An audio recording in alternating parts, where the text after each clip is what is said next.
Hey there, Mike Beaver from Baird & Warner, Evanston here.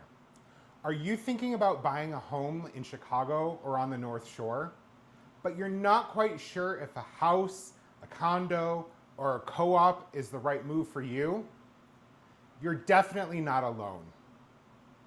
Today we're breaking down the real differences between these property types, what they cost, how they work, and which one might be the best fit for your lifestyle. So whether you're a first-time buyer, a downsizer, or looking for a second home, this is the guide you didn't even know that you needed. Stick around because we'll cover what 400,000, 1 million, and beyond really gets you in our communities, and why one option may come with a surprise monthly fee you weren't expecting. Let's go ahead and dive in.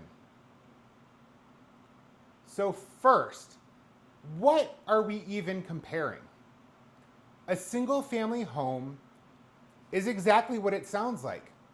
It's your house, your land, and your rules.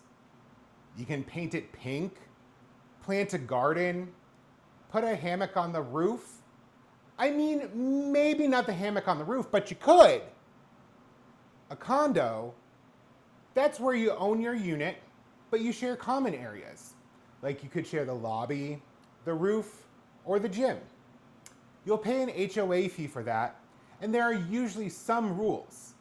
But in exchange, you don't have to shovel snow, I know I love that, or clean gutters. It's actually pretty great. A co-op, that's a little bit different though. Technically, you're buying shares in a corporation that owns the building.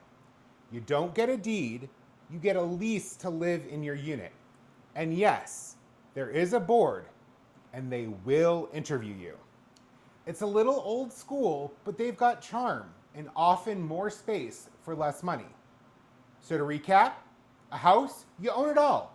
A condo, you own the unit and share the rest. A co-op, you own the shares and lease your unit. So let's talk numbers. If you're buying on Chicago's north side, here's what the market's doing. Condos, median price is about $385,000. Houses, you're looking at a median of about 1.2 million. And co-ops, they're a little bit harder to track, but many fall below condo pricing. Think about the $250,000 to $400,000 range, especially in vintage buildings. On the North Shore, prices vary a lot by town. In Winnetka, the median home price is over 1.7 million. In Evanston, you can still find condos in the 300 to 600,000 range. Co-ops are rare, but a few pop up in Evanston or Rogers Park with bigger layouts and vintage charm. Condos and co-ops both have monthly fees, but co-op fees usually look a bit higher because they include things like heat and taxes. You're gonna have to do the math and work with a realtor to see what looks pricey might actually be a deal. So let's figure out what's best for you. A condo is often the easiest way to break in for first-time homebuyers. It's a lower price, lower maintenance, and more options. Co-ops can work too if you're not using FHA and can handle the approval process. Houses, they're great if you're handy, or if you want to skip the starter home phase.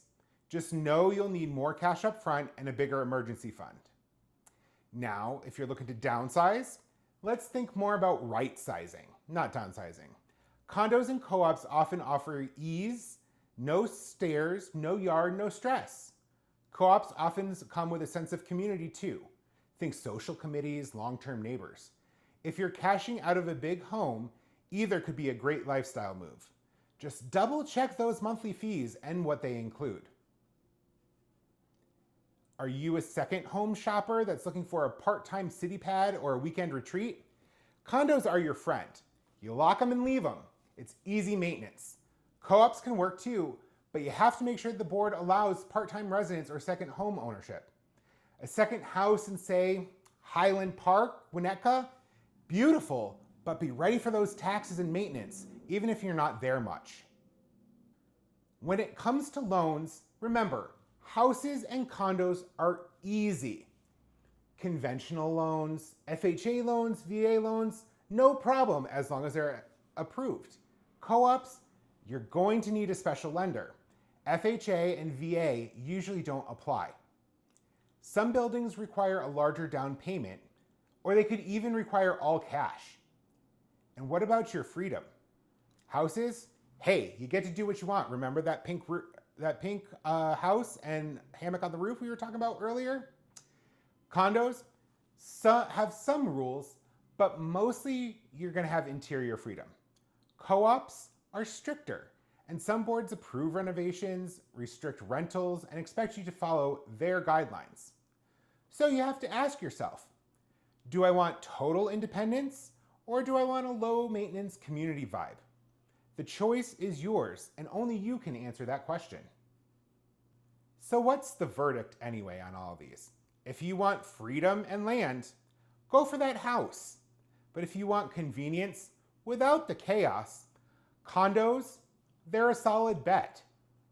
And if you're open to charm, community, and a little extra paperwork, let's take a look at some co-ops. They might really surprise you. So if you found this video helpful, be sure to like and subscribe. It really helps my channel grow. And hey, if you're starting your home search or just trying to figure it all out and what everything is, make sure to let me know. I've put together a few resources for you. Just check out my website at www.michaelbeaver.realtor. Really simple for you to remember there. If you're a first time or out of towner, download my buyer's guide. If you're looking to downsize, check out the Downsizer playbook. And if you're willing, sign up for my newsletter to get some Chicago market tips and neighborhood updates straight to your inbox. Thanks so much for watching. And remember, if you're looking to get started on your home search, hit me up. And I'll see you next time with more tips for living and loving life on Chicago's North Side and the North Shore. We'll see you next time.